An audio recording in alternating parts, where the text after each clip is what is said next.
নমস্কাৰ, মই doctor Luton সৰকাৰ জাতীয় বিদ্যালয় খবৰ চেনেলটিলৈ আপোনালোক সকলোকে স্বাগতম জনাইছোঁ। আজি আমি এটি বিষয় লৈ আহিছোঁ, 3 পৰা 4 বছৰ শিশুক কেনেদৰে আমি হাতৰ আখৰ শিকাব পাৰোঁ। এতিয়া অংকুৰ আৰু প্ৰাক প্ৰাথমিক শ্ৰেণীৰ ছাত্ৰ ছাত্ৰীসকল যিহেতু ঘৰতে আবদ্ধ, লগত অন্য শ্ৰেণীৰ ছাত্ৰ ছাত্ৰীসকলো আবদ্ধ। এতিয়া শিশুক কেনেকৈ আমি যিহেতু বয়স অনুপাতে আমি হাতৰ আখৰ শিকাব লাগিব, কেনেকৈ তেওঁলোকক আগবঢ়াব পাৰি, আৰু মাতৃসকলে এই ক্ষেত্ৰত বা যিসকলৰ ঘৰুৱা শিক্ষক থাকে বা যিসকলে শিশুক শিক্ষাৰ ক্ষেত্ৰত আগবঢ়াই লৈ যাব খোজে, তেওঁলোকে কেনেকৈ প্ৰাৰম্ভিকভাৱে শিশুক হাতৰ আখৰ শিকাবলৈ চেষ্টা কৰিব, তাৰ কিছু কথা মই আজি আলোচনা কৰিম আৰু অতি সংক্ষেপে আমি আলোচনা কৰিম। আহক আমি এই ক্ষেত্ৰত আগবাঢ়িছোঁ। আমি সৰু সময়তে দেখা পাইছিলোঁ, আমি যেতিয়া বিদ্যালয়লৈ গৈছিলোঁ, আমাক তেতিয়াৰ দিনত আমাক কি কোৱা হৈছিলে, সৰু সময়ত চিলেট লৈ আহিব দিছিলে। আৰু এইটো সঁচা কথা, আগৰ দিনত যিহেতু মানুহে শিলত লিখিছিলে আৰু আমাৰ আখৰসমূহ শিলত লিখিয়ে তাৰমানে প্ৰথম আৰম্ভ কৰা হৈছিলে। সেয়ে পৰাপক্ষত আপোনালোকে যদি পাৰে চিলেট ল'ব, চিলেটত ল'ৰা ছোৱালীক হাতৰ আখৰ শিকাব, তেতিয়াহ'লে সুন্দৰ হাতৰ আখৰে গৰাকী হ'ব বুলি এইটো মই বিশ্বাস কৰোঁ। আৰু এয়া আহক আমি দেখাইছোঁ, এয়া চিলেট লৈ এখন চিলেট। আৰু চিলেটত আপোনালোকে কি কৰিব, শিশুৱে যেতিয়া প্ৰথম হাতৰ আখৰ শিকিব যাব, তেতিয়া আপোনালোকে ধৰক কোনো ধৰণৰ বৰ্ণ নিদিব শিশুক তাৰমানে নিজৰ মতে তেওঁলোকে যি ধৰণে ইচ্ছা তেনেকৈ আপোনালোকে তেওঁলোকক আগবাগ কৰিব দিব। এতিয়া যদি কাৰোবাৰ ঘৰত চিলেট নাই, তেওঁ কি কৰিব, পুৰণি যদি আপোনালোকৰ ঘৰত যদি ডায়েৰী আছে বা পুৰণি কিতাপ আছে, সেই ধৰণৰ কিতাপখিনি আপোনালোকে শিশুৰ হাতৰ আখৰ শিকিবলৈ ব্যৱহাৰ কৰিব পাৰে।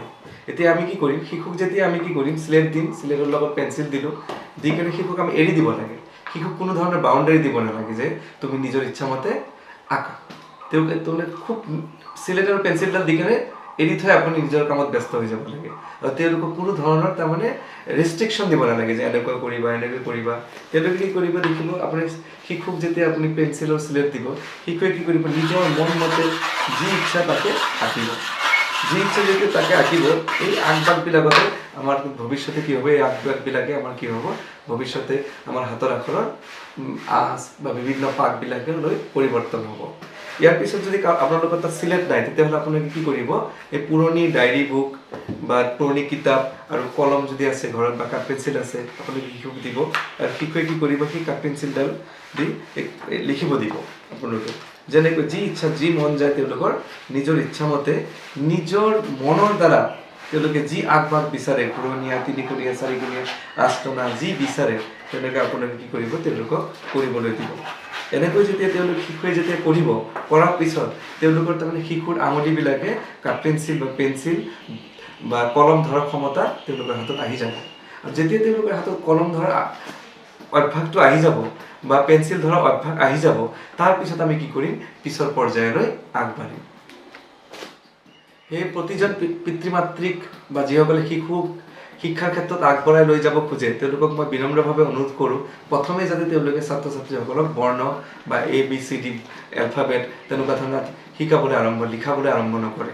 গতিকে এনে কৰিলে শিশুৰ কি হ'ব, আপোনালোকৰ যিহেতু শিশুৱে তেতিয়া সেই সময়ত যিহেতু সেই আখৰবোৰ লিখিব নোৱাৰিব, টান পাব, তেতিয়া শিশুৰ কি হ'ব, সেই আখৰবিলাক লিখিবলৈ মনোযোগ নাহিব আৰু শিশুৱে কি কৰিব, লিখাৰ পৰা আঁতৰি যাব। ফলত আপুনি যিমানে চেষ্টা কৰক, আপোনাৰ শিশুটোৱে খুব সহজতে হাতৰ আখৰ লিখা শিকিব নোৱাৰিব। এই প্ৰতিজন শিক্ষককো মই অনুৰোধ, যিসকলে অংকুৰ প্ৰাক প্ৰাথমিকত শিকায়, যিসকলে নাৰ্চাৰী LKG শিকায়, তেওঁলোকে সদায় মনত ৰাখিব লাগে, শিশুসকলৰ ওচৰত যেতিয়া হাতৰ আখৰ শিকাবলৈ যাব, তেতিয়া সদায় শিশুক হাতৰ আখৰলৈ ঠেলি নিদি তেওঁলোকক আগবাগলৈ ঠেলি দিব লাগে। আৰু এই ক্ষেত্ৰত বিভিন্ন কিতাপো ওলাইছে বা ইউটিউব চালে আপোনালোকে গম পাব। আপোনালোকে মোৰ লগত সংযুক্ত হৈ থাকক। এটাকৈ বিভিন্ন পৰ্যায়েৰে মই ছাত্ৰ ছাত্ৰীসকলক হাতৰ আখৰ কেনেকৈ শিকাব লাগে বা পাঠদান কেনেকৈ কৰাব লাগে, সেই বিষয়ে মই কৈ যাম। আৰু পাৰিলে আপোনালোকে চেনেলটো ছাবস্ক্ৰাইব কৰক আৰু লাইক দিব। ধন্যবাদ।